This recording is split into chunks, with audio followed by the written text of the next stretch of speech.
Šiaulių ir Daugpilio universitetų tyrėjai pristato mokomuosius filmukus apie invazinius organizmus. Labas rytas visiems. Pradėsiu savo paskaitą apie invazinės augalų rūšis ir jų atpažinimą. Pirmiausiai, tai noriu šiek tiek priminti, pakartoti arba iš naujo supažindinti su kai kuriais terminais. Taigi, pirmiausia, kalbant apie visas tas svetimžemės rūšis, tai bent jau botanikoje, nors aišku labai mažai skiriasi ir gyvūnų, svetimžemių gyvūnų klasifikacijoje, svetimžemio rūšimi laikome tokia rūšis, taip pat kartais porūšis arba kitas už rūšį žemesnio rango taksonas, kurį tam tikrą teritoriją dėl žmonių veiklos pateko atsitiktinai, išplito iš introdukcijos vietų arba paplito iš kitų teritorijų, į kurias buvo patekusi atsitiktinai arba tikslingai įveista.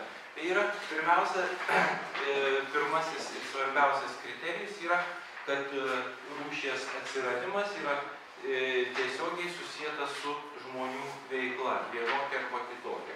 Ir dažniausiai tos svetimžemės rūšys, svetimžemėmis rūšimis yra laikomos iš atokesnių regionų kilusios rūšys.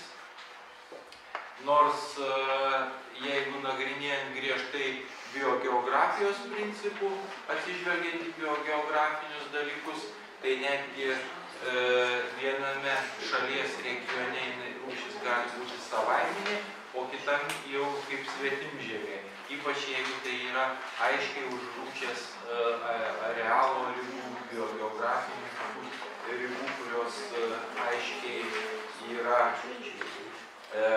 matomos gamtoje. Patekusios rūšys tam tikrą laiką gali augti kaip trumpalaikiai augalai, tai yra atsiranda, išnyksta, tai yra jeigu jų sėklų arba kitų dauginimosi dalių nuolat patenka į aplinką, jos nuolat atsikuria. Bet po tam tikro laiko per tam tikrą laiką vyksta toks procesas, kuris vadinamas naturalizacija. Tai yra svetimžemės rūšies savaiminis prisitaikymas prie tam tikros teritorijos aplinkos sąlygų. Ir štai, kai rūšis per tam tikrą laiką prisitaiko, jinai jau yra laikoma naturalizavusia rūšimi. Tai yra svetimžemė rūšis, kuri tam tikroje teritorijoje sudaro ilgalaikės ir nuolat atsinaujinančias populiacijas be žmonių tiesioginės įtakos arba nepaisant tiesioginės žmonių įtakos. Tai tas nepaisant reiškia, kad kartais žmonės nenori, kad jinai naturalizuotųsi ir augtų, su ja kovoja, bet ji vis tiek ta rūšis išlieka ir toliau plinta. Ir tokios naturalizavusios rūšys įsikuria antropogeninėse, pusiau natūraliuose arba natūraliuose buveinėse. Taigi natūraliuose. Ir dabar kas yra tos invazinės rūšys, apie kurias mes čia kalbame.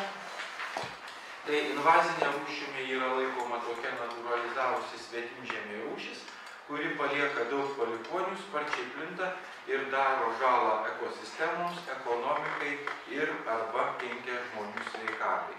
Tai yra toks pats bendriausias invazinės rūšies apibrėžimas, kuris dažniausiai taikomas įvairiuose teisės aktuose, kituose dokumentuose.